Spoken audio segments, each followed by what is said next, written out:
이제 대강절 네 번째 주일을 맞이해서 누가복음 3장 1절로 6절 말씀을 함께 읽었습니다. 우리가 1년을 새성력으로 이렇게 보낼 수도 있겠고요. 특별히 우리 주님을 믿고 따르는 주님의 제자들, 하나님의 백성들은 교회력에 따라서 이 지나가는 시간들을 이렇게 지나면서 그 의미를 살펴보고 또 묵상하고 주님의 오심과 다시 오심을 묵상하는 그런 교회력을 따르고 신앙생활을 하고 있는 거죠. 그래서 교회력은 대강절 혹은 대림절로 이렇게 시작을 합니다. 그래서 이제 성탄절이 오고요. 그 다음에 동방박사를 만나는 그런 지연절을 지나서 또 사순절을 지나가고 그 다음에 부활주일 지나고 그 다음에 오순절이 있고 그 다음에 일상의 교회력이 시작이 되는 거죠. 그래서 이 대강절, 대림절 기간에는 엄숙한 말씀들이 본문으로 정해지고 이렇게 선포가 되는 것입니다. 다시 오실 예수님을 우리가 묵상하면서 어떻게 살아가야 되는지, 그리고 초림으로 오신 예수님을 우리가 어떻게 생각해야 되는지, 그런 묵직한 귀한 말씀들이 나눠지게 되는 거죠. 그리고 주연절에는 선교에 대한 그런 말씀들이 또 선포된다고 하고요. 사순절을 맞이해서는 우리를 위해서 십자가에 달려 돌아가신 그 주님의 의미를 우리가 맞이하기 위해서 참여하고 회개하고 십자가 사건을 묵상하는 그런 말씀의 본문들이 나누어지곤 하는 거죠. 그 다음에 부활주일에는 기독교인의 큰 소망이 되기 때문에 환희와 승리, 그리고 죽음을 이겨낸 그런 말씀들이 주제가 되어서 나누어지고 또 서로가 격려가 되는 그런 시간을 보내고요. 오순절에는 여러 가지 감사와 또 성령의 은사, 그리고 성령으로 인해서 우리에게 주어지는 여러 가지 열매들에 대한 말씀들이 나누어지게 되는 거죠. 우리 인간의 생각, 삶을 이렇게 살펴보면 무엇인가를 끊임없이 기다리며 이렇게 살아가고 있는 것 같아요. 그래서 인생을 한마디로 또 정의하면 기다림의 인생이다, 이렇게 볼 수가 있는 거죠. 하나님의 은혜와 섭리와 경륜 가운데 이 땅으로 이제 보냄을 받은 뒤로 아마 우리의 인생은 긴 여정 가운데 기다림의 연속의 시간을 이렇게 살아가고 있는 것 같아요. 세상 사람들도 그렇게 인생의 의미를 정의를 하고 있는 거죠. 그렇지만 우리 특별히 믿는 사람들에게는 이 기다림의 의미가 더욱더 돈독하게 다가오게 되는데요. 이와 같은 대강절, 대림절 기간을 보내면서 어떤 참된 소망, 우리 기독교인들이 꼭 마음에 담고 이 땅의 삶을 살아가야 되는 그런 기다림이 우리 앞에 놓여 있는데, 그것이 예수님 오시기 전에는 메시아를 기다리는 그런 기다림이었고요. 그 다음에 예수님께서 이 땅에서 모든 사역을 감당하시고 이제 십자가의 사역을 감당하시고 부활하시고 승천하신 다음에는 다시 오실 것을 약속하신 그 예수님의 재림, 이것을 소망하면서 이 땅의 어려움들과 힘든 일들을 재림의 소망 가운데 우리들이 잘 엮어내고 그 다음에 견뎌내고 살아가게 되는 거죠. 그래서 주님의 오심을 우리가 새성력으로도 생각해보면 우리가 주님의 오심과 더불어서 그 세대가 시간이 나누어지는 그런 것을 볼 수가 있어요. 그래서 예수님 오시기 전, 주전, 그리고 예수님 오신 다음, 주후, 이렇게 나누죠. 그래서 라틴어로는 아노 도미니 이렇게 얘기를 하는데, 주님께서 태어나신 그 해를 중심으로 해서 바로 세속의 역사들이 예수님 나시기 전과 후로 나누어지는 그런 역사의 부분을 우리가 역사를 통해서도 확인할 수가 있는 거죠. 그만큼 예수님께서 그리스도께서 이 땅에 태어나셨다고 하는 것은 세상에 큰 의미를 부여한, 그리고 역사를 크게 뒤바꿔 놓은, 그리고 정말로 큰 변혁이 일어나는 그런 의미를 가지고 있는 것이 바로 우리 주님의 탄생, 태어나심이다 하는 그런 의미를 우리가 부여할 수가 있을 것 같아요. 예수님을 믿던 믿지 않던 예수님이 오신 그 하에, 그 의미에 대해서 세상의 온 나라의 모든 백성들이 의미를 부여하고 세속의 역사를 살아가고 있음을 우리들의 역사를 통해서 분명하게 확인할 수가 있는 거죠. 그래서 오늘 본문, 함께 읽은 본문을 조금 더 살펴보면요, 누가복음 3장 1절로 2절에 보면 예수님께서 오심을 맞이하는 그런 맞이하는 사람들의 어떤 모습이 등장하게 되는데, 구체적으로 세례 요한에 대해서 이제 설명을 해주고 있어요. 예수님께서, 메시아께서 이 땅에 오심을 바로 준비하고 맞이하는 그런 일을 하는 세례 요한의 모습에 대해서 얘기를 하고 있는데, 1절과 2절에 보면 세례 요한이 역사 속에서 구체적인 역사적인 정황 속에서 바로 그의 사역을 감당하고 활동하고 있음을 분명히 말해주고 있는 거죠. 그래서 1절에 보면 세례 요한이 광야의 소리로서 예수님의 나심을 준비하는 그런 역사를 감당하게 되는데, 그 시기가 언제였냐면 디베리오 황제 통치 15년 경이었더라, 이렇게 오늘 본문이 이야기를 해주고 있는 거예요. 오늘 한글 성경으로는 디베리오라고 이렇게 황제 이름을 하고 있는데요, 본명은 티베리오스 클라우디우스 케사르 아우구스투스라고 하는 로마의 황제인 거죠. 이 사람은 아우구스투스 혹은 옥타비아누스라고 하는 제1대 황제 이후에 로마 제국의 두 번째 황제가 되는데, 이 사람 시기에 세례 요한이 바로 예수님을 맞이하는 그런 일을 했더라, 이렇게 오늘 본문이 우리들에게 보도를 해주고 있는 거죠. 이 디베리오 황제는 굉장히 극과 극의 평가를, 역사적인 평가를 받는 그런 황제인데요, 첫째는 좋은 평가를 받고 있는데 공화정과 민주원리를 존중했다, 이렇게 바로 좋은 긍정적인 평가를 받고 있는데, 왜 그러냐면 자신에게 주어지는 수많은 칭호 그리고 명예들을 사양하면서 바로 백성을 섬기는 그런 군주가 되기를 원했던 그런 모양이 있어서 칭찬을 받고 있는 거죠. 그리고 또 두 번째로는 자신을 향한 비난의 연설도 기꺼이 수용할 수 있는 그런 넓은 마음을 갖는 그런 로마의 황제였다, 이렇게 역사가 평을 해주고 있는 거예요.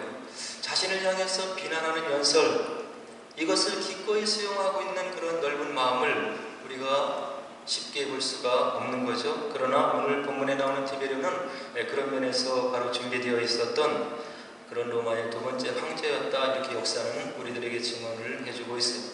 근데 나쁜 평가는 무엇이냐면 매우 잔인한 처벌 그리고 종적을 제거하는 그런 모습이 있었기 때문에 이 디베리오 황제에 대해서는 극과 극의 역사적인 평가가 있는 것을 볼 수가 있는 거고요. 그 다음에 또 역사적인 사실을 오늘 본문이 얘기하는데, 본디오 빌라도라고 하는 사람이 등장을 해요.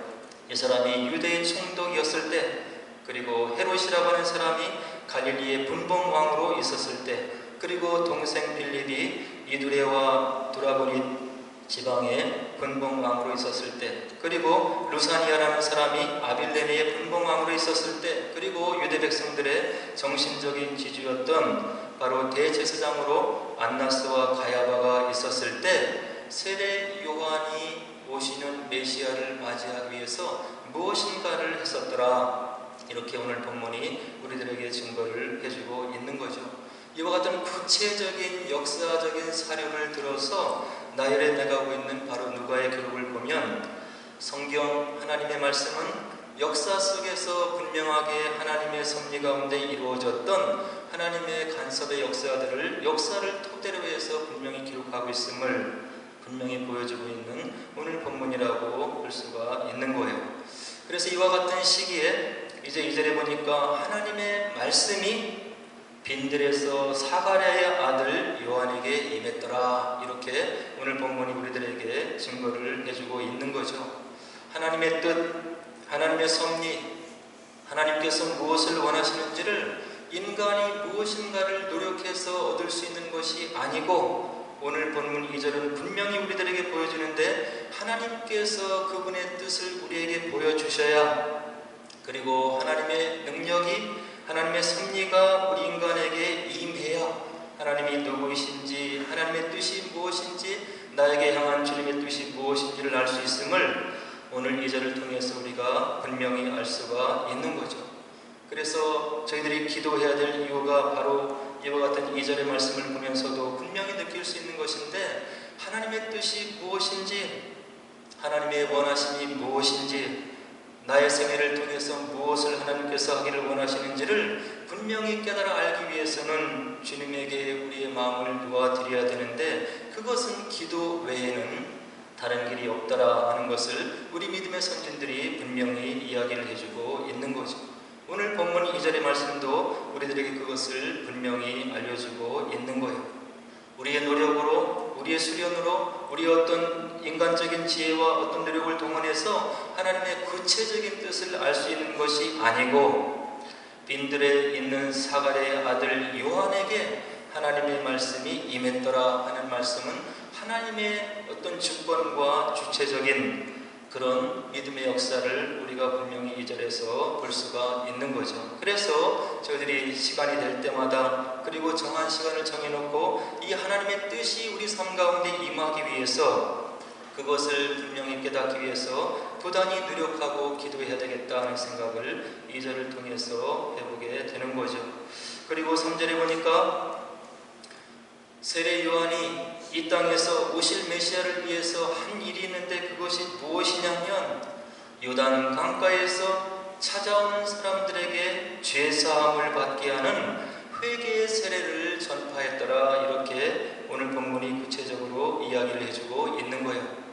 앞으로 하나님의 섭리 가운데, 은혜 가운데 온 인류를 구원할 메시아를 보내줄 것인데, 그 메시아가 오기 전에 많은 사람들이 준비해야 될 것이 있는데, 그것은 마음속에 있는 찌꺼기와 같은 죄를 온전히 고백하고 하나님이 보내주신 선지자, 예언자, 세례 요한이 주는 그런 베푸는 세례를 통해서 그의 죄가 깨끗하게 된 다음에 오시게 될 메시아를 맞이할 수 있음을 3절이 분명히 보여주고 있는 거죠.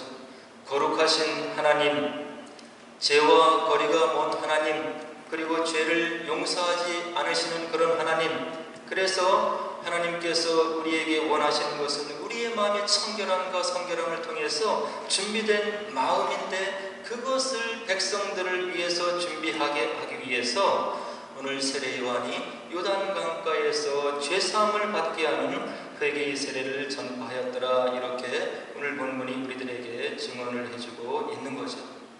우리들이 살아가면서 하나님을 믿고 있고, 또 예수님을 나의 구주로 고백하고 이렇게 살아가고, 또 깨끗한 마음으로, 성결한 마음으로 살아가기를 원하고 있지만, 우리의 마음이 수시로 무시로 말씀에서 멀어져 가고, 또 자의적으로 행할 때가 있는 것이고, 또 수시로 교만한 마음을 가질 때가 있는 것을 우리가 경험적으로, 체험적으로 알고 있고 또 느끼고 있는 거죠. 그래서 주님 앞에 우리가 늘 나아가서 기도해야 되고, 마치 베드로의 발을 씻겼듯이 우리가 발을 씻는 노력들, 이미 우리의 믿음을 우리의 고백으로 얻었지만 일상생활 속에서 우리가 무시로 수시로 짓게 되는 그런 죄를 가지고 하나님 앞에 늘 기도하며 우리의 마음을 살펴야 될 그런 이유가 바로 3절을 통해서 분명하게 알 수가 있는 거죠. 그래서 이와 같은 회개의 세례를 전파하는 요한의 사역을 통해서 하나님께서 어떤 말씀을 누가를 통해서 세례 요한의 사역을 정의를 해주고 있냐면, 광야에서 외치는 자의 소리의 역할을 세례 요한이 지금 하고 있는 것이다. 이렇게 요한을 통해 누가를 통해서 세례 요한의 사역을 지금 정의를 해주고 있는 거죠. 그래서 오실 메시아를 맞이하기 위해서 백성들을 죄를 회개하는 회개의 세례를 바로 베풀게 하면서 준비케 하는 그의 사역의 성격을 오늘 누가는 뭐라고 얘기를 하냐면, 이사야가 일찍이 예수님 나시기 700년 전에 예언했던 이사야 40장 3절 이하의 말씀을 가지고 세례 요한의 사역을 이와 같이 지금 자리매김을 해주고 있는 거죠. 세례 요한의 사역은 광야에서 외치는 자의 소리의 역할을 지고 감당하고 있는 것이다. 그의 사역을 통해서 나타나는 것이 있는데, 4절에 보니까 주의 길을 준비하고 곧게 하는 그런 준비의 사역이다. 그리고 세례 요한의 사역을 통해서 바로 이사야가 예언한 그런 말씀의 성취가 이루어지는데, 5절에 보니까 모든 골짜기가 메워지고 모든 산과 작은 산이 낮아지고 굽은 곳이 곧아지고 험한 길이 평탄하여지는 그런 역사가 오시는 메시아를 통해서 이루어지게 될 것이다 하는 것을 누가가 이사야의 말씀을 통해서 지금 해석을 하며 적용을 하고 있는 거죠. 그리고 또 뭐라고 얘기를 합니까? 6절에 보니까 모든 육체가 하나님의 구원하심을 보게 될 것이다. 바로 오시는 메시아 예수님을 통해서 그의 사역을 준비하는 세례 요한의 사역을 통해서 이 땅에 살아가는 모든 육체가 하나님의 구원하심을 보게 되는 축복과 은혜가 있게 될 것이다 하는 것을 오늘 누가가 이사야서 40장 말씀을 가지고 세례 요한의 사역과 예수님의 사역을 바로 비유해서 해석하고 있는 것을 오늘 본문을 통해서 알 수가 있는 거죠. 그렇다고 한다면 이 땅에 사는 모든 육체에게 하나님의 구원이 필요한 이유는 무엇입니까? 그것은 하나님의 거룩하심과 온전하시고 완벽하심 앞에서 이 땅을 살아가고 있는 그 어떤 사람도 한 사람도 바로 온전히 설 수 있는 그런 사람이 없기 때문에 우리에게 바로 이와 같은 우리에게 완벽함을 입혀주실 그런 메시아가 필요하다고 하는 것을 성경은 우리들에게 증언을 해주고 있는 거죠. 이것이 바로 모든 육체가 하나님의 구원하심을 봐야 되는 것이고 또 구원하심의 은총을 입어야 되는 그런 절벽한 필요성이다 하는 것을 오늘 본문이 이야기를 해주고 있는 거예요. 그래서 오신 그리스도 예수께서 그분의 삶으로 그분의 죽음으로 그리고 궁극적으로 그분의 삶을 하나님께서 온전하게 인정하셨던 부활하심을 우리가 믿는 믿음으로만 하나님께 나아가는 길이 인류에게 허락되었음을 오늘 본문과 복음서와 성경들은 분명하게 이야기를 해주고 있는 겁니다. 그래서 예수님의 나심에 대해서 마태는 무엇이라고 그의 복음서에서 우리에게 전해주고 있냐면 마태복음 1장 21절에서 아들을 낳으리니 이름을 예수라 하라. 이는 그가 자기 백성을 그들의 죄에서 구원할 자심이니라 하니라. 예수님에 대해서 사도 중에 하나였던 마태가 이와 같은 예수님의 평가를 해주고 있는 것. 아들을 낳으리니 이름을 예수라 하라. 이는 그가 자기 백성을 그들의 죄에서 구원할 자이십니다. 단순하게 인류 가운데 있었던 위대한 성인 중에 한 분으로 마태가 예수님을 지금 정의하는 것이 아니라 그들의 죄에서 구원해서 그들에게 영원한 생명을 주실 그런 구세주 메시아 그리스도로 바로 예수님을 소개하고 있는 거죠.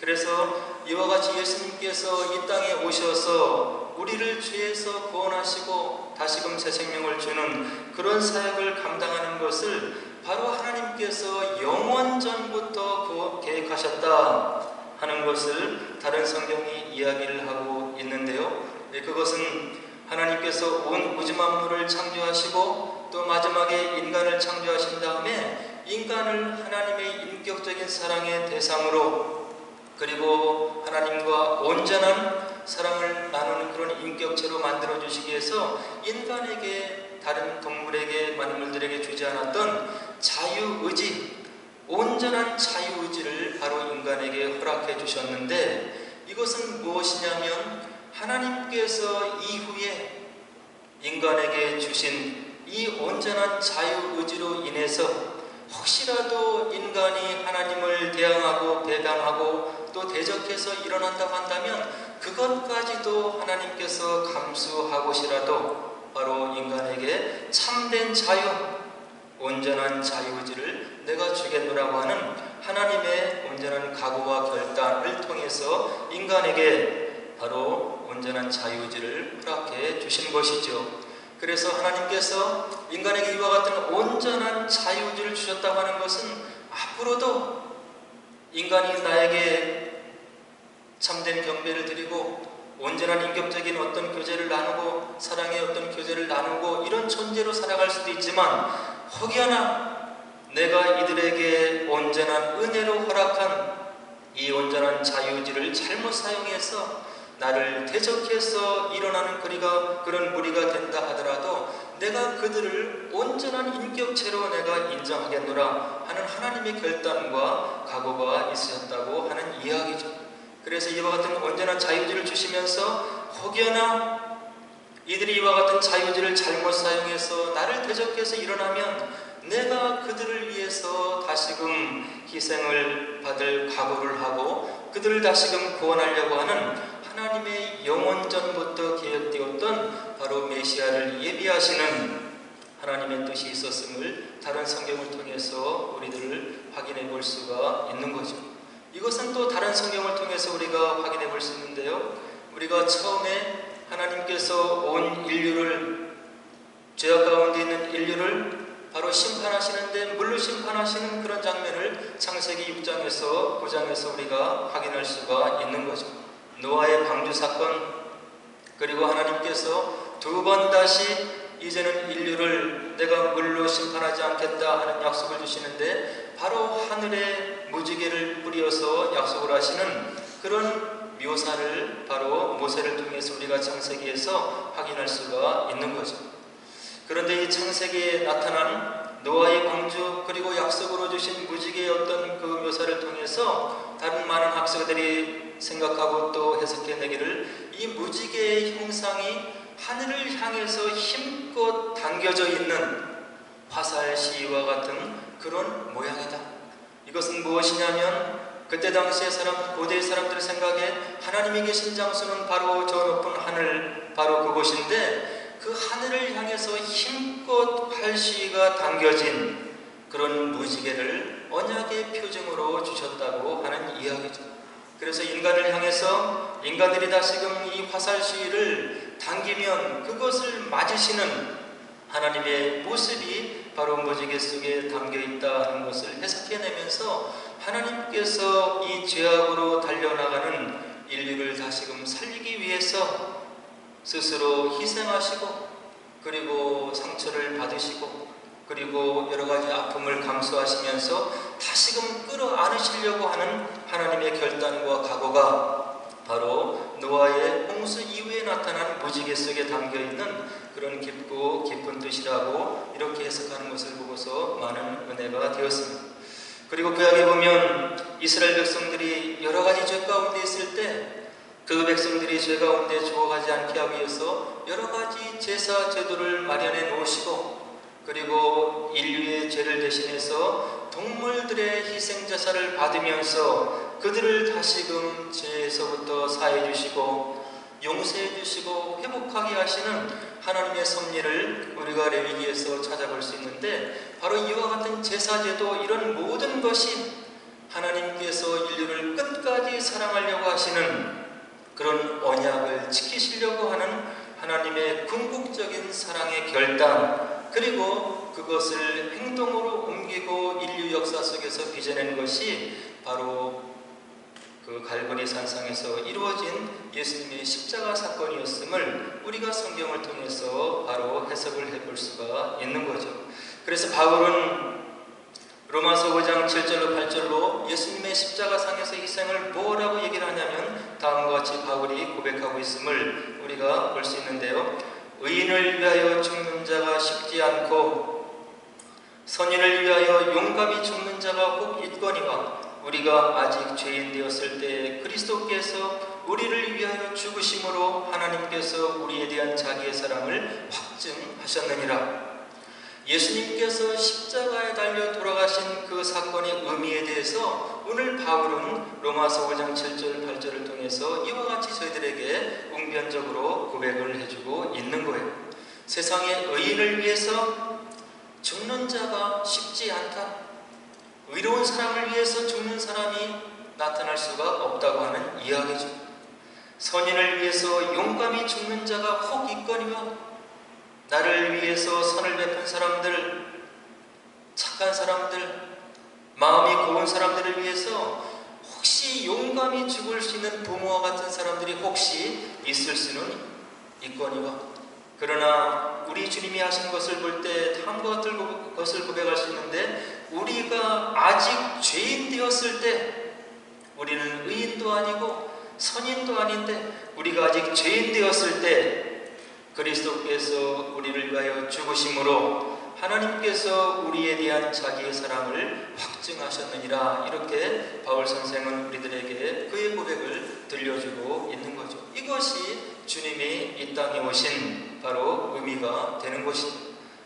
이와 같이 주님께서 하나님께서 우리를 얼마나 사랑하시는지, 그리고 우리를 위해서 어떤 희생을 감수하고라도 우리를 다시금 살리기 위해서 그와 같은 희생을 하나님 당신께서 바로 갈보리 산상에서 바로 당하셨고 우리를 다시금 살리셨다고 하는 그런 구절을 바울이 로마서 5장에서 우리들에게 웅변적으로 고백으로 들려주고 있는 거예요. 그래서 이와 같이 이제 이 땅에 오셔서 하나님의 모든 구속사역을 온전히 완수하시고 돌아가신 그 예수님께서 이제 우리에게 마지막 약속을 다시금 해준 것이 있는데, 다시 이 땅에 오시겠다고 우리에게 말씀을 통해서 약속을 해주고 있는 거죠. 이 대강절의 의미는 바로 예수님의 다시 오심을 우리 마음속에 다시금 새기면서 기도하면서 기다리는 그런 의미도 있다고 하는 것이죠. 빌립보서 4장 5절에 보니까 주님께서 다시 오실 날을 우리가 소망 가운데 기다리면서 다음과 같은 것을 하라고 바울이 우리에게 다시금 또 얘기를 하고 있는데요. 너희의 관용을 모든 사람에게 알게 하라. 주께서 가까우십니다. 우리가 이 땅의 삶을 살 때 우리의 사랑하는 마음, 관용하는 마음, 다른 사람들을 포용할 수 있는 마음을 모든 사람들이 알게 하는 그런 너그러운 삶을 살게 하라. 왜 그렇습니까? 이 땅에 다시금 오셔서 우리의 모든 것을 헤아려 주시고 우리의 마음을 헤아려 주시고 우리의 모든 것을 바로 규정해 주실 그 주님께서 다시 오실 날이 가까웠기 때문에 우리가 이와 같은 관용하는 삶을 살아야 된다. 이렇게 바울이 빌립보서에서 이야기를 해주고 있는 거죠. 그리고 야고보 사도는 5장 8절에 무엇이라고 우리에게 바로 이야기를 해주냐면, 너희도 길이 참고 마음을 굳건하게 하라. 주의 강림이 가까우시니라. 주님께서 다시금 오실 날이 가까우셨다. 그러니까 너희들도 길이 참을 것이고 또 마음을 굳건하게 해서 믿음을 지키고 그분의 오심을 기대하고 소망하는 삶을 살아야 된다. 이와 같이 야고보 사도는 우리에게 권면해주고 있고요. 또 요한 사도는 계시록 22장 10절에 뭐라고 우리에게 얘기를 해주냐면, 이 두루마리의 예언의 말씀을 인봉하지 말라. 때가 가까우니라. 이와 같은 말씀을 우리에게 주면서 말씀을 통해서 궁극적인 소망을 우리들에게 전해주고 있는 거죠.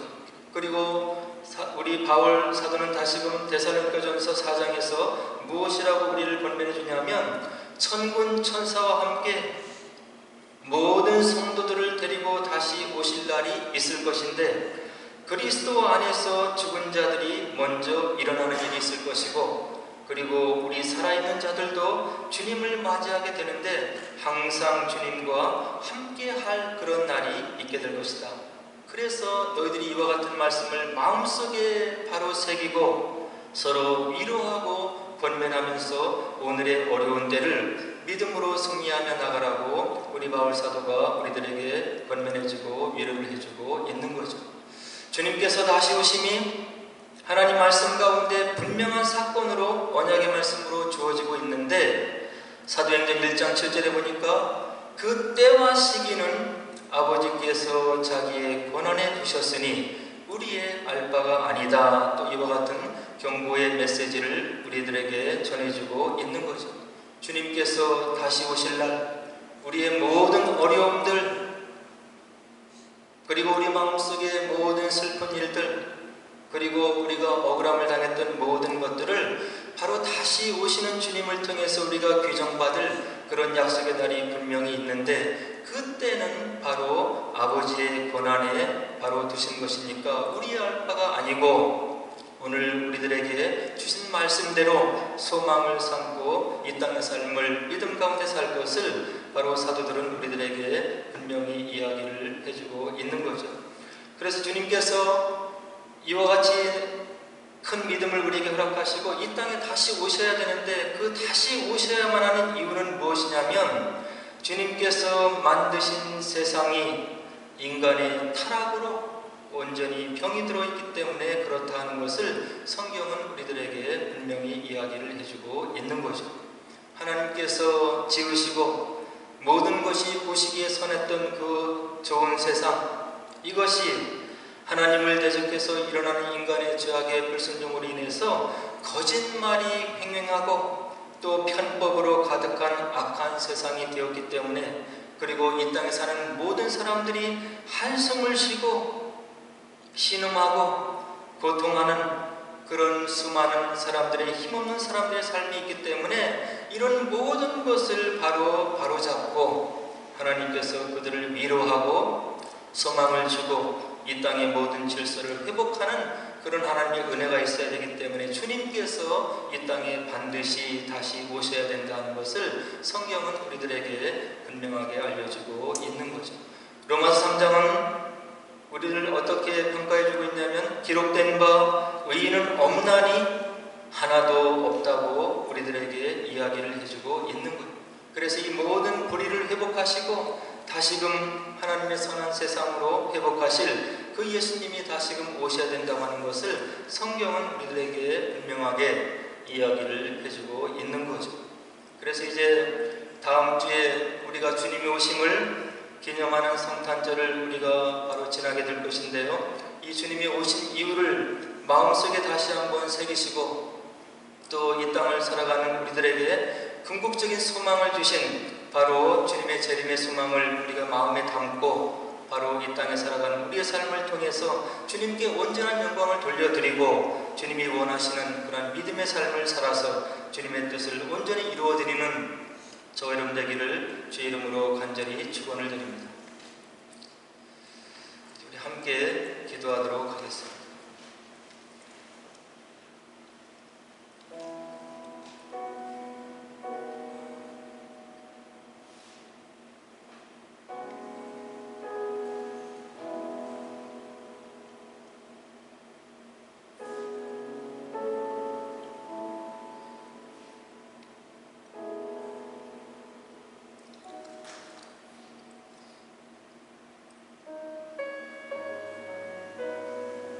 언약의 말씀 가운데 2000년 전에 이 땅에 궁극의 소망을 주시기 위해서 오신 예수님,